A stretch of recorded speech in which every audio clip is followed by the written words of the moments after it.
Have you ever pondered what could transpire if humans were bestowed with all worldly desires, riches, and wisdom?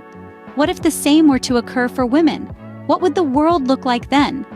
Today, we delve into this intriguing scenario, drawing insights from the timeless narratives of the Bible. In the heart of the ancient Middle East, there lived a man named Solomon.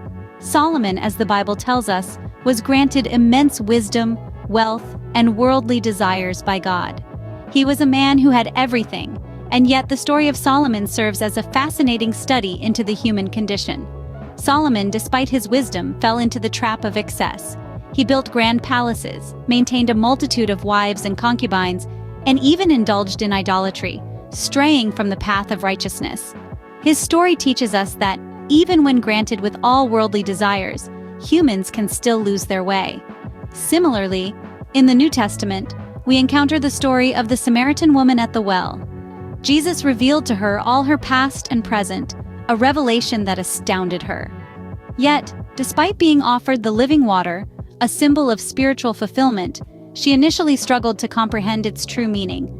This teaches us that understanding and accepting spiritual wisdom can be a challenge, even when it's presented directly to us. So, what happens when men and women are provided with all worldly desires, richness, and wisdom? The Bible teaches us that these earthly possessions and wisdom alone do not guarantee fulfillment or righteousness. Both Solomon and the Samaritan woman, despite their gifts, struggled with their human weaknesses. The narratives of Solomon and the Samaritan woman remind us of the importance of spiritual wisdom over worldly desires and riches.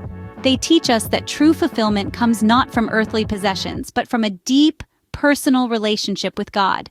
In conclusion, the Bible provides a profound perspective on the scenario of men and women being granted all worldly desires, riches, and wisdom.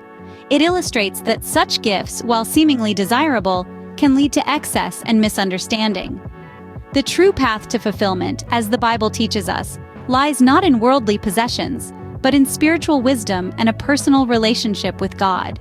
We hope this exploration of biblical narratives has provided you with a fresh perspective on the relationship between worldly desires and spiritual fulfillment. Remember, it's not what we have, but what we understand and appreciate that truly matters. So, before we end, we would like to invite you to share your thoughts on this topic. And if you found this video enlightening, do share it with others. Don't forget to subscribe to the Closer to God channel, where we engage with thought-provoking topics like this one and delve deeper into the wisdom of the Bible. Until next time, continue to seek wisdom, not just in worldly things, but in your spiritual journey as well. Thank you for joining us today, and may you find your path closer to God. Before we wrap up, let's delve into some fascinating facts that tie into our discussion today.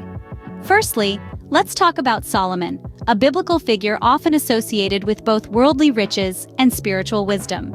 Did you know that his wealth in today's terms is estimated to be over $2 trillion? That's more than the GDP of many countries. Yet Solomon, in all his wisdom, understood that worldly riches were meaningless without spiritual fulfillment. Secondly, we turn to the story of the Samaritan woman at the well. The well, known as Jacob's Well, is not just a biblical landmark but a significant historical site as well. Today, it lies within the confines of a Greek Orthodox monastery in Nablus, a city in the West Bank. The well is still functional and continues to provide water, symbolizing the living water that Jesus offers for spiritual fulfillment. Lastly, a study conducted in 2020 found that more than half of the world's population prioritizes worldly desires, such as wealth and fame, over spiritual goals. This statistic underlines the relevance of our topic today, as the pursuit of worldly desires continues to overshadow the search for spiritual fulfillment. We hope these facts have given you more food for thought. Remember, the path to true fulfillment lies in spiritual wisdom, not worldly desires. Stay tuned for more enlightening discussions.